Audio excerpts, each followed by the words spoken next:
नमस्ते.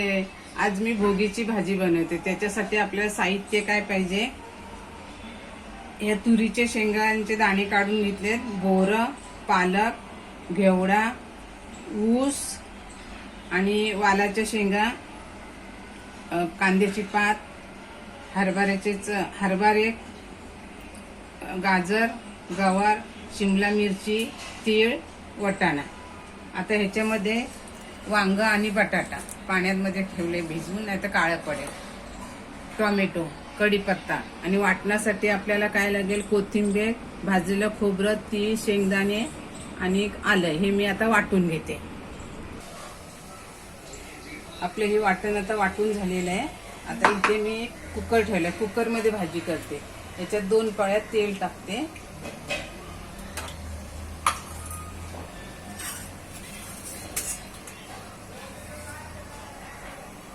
कढीपत्ता टाकते, टोमॅटो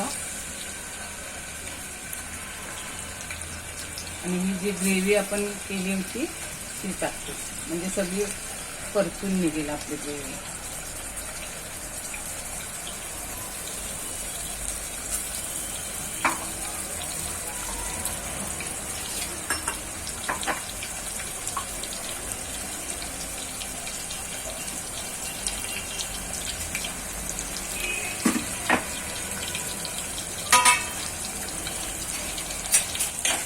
आता ही ग्रेव्ही आपली परतून झालेली आहे. आता त्याच्यामध्ये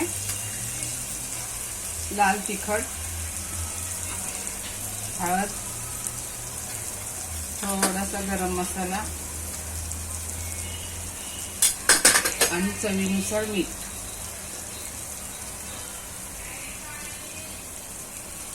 हे पण आपण परतून घेऊ. आता वांग आणि बटाटा टाकलं होतं भिजवण्यामध्ये, आणि ह्या भाज्या आपण सगळ्या स्वच्छ धुवून घेतलेल्या आहेत त्या टाकायच्या.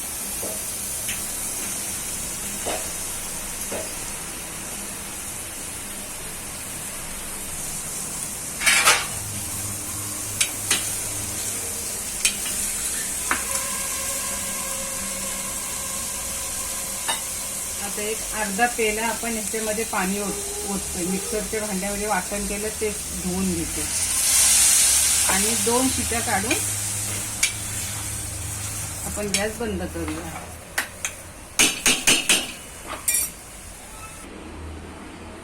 आता आपला कुकर पण थंड झालेला आहे.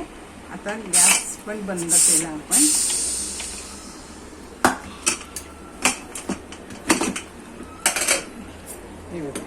अशी लतपीत भाजी बनवते. आता एका भांड्यामध्ये आपण काढून घेऊया.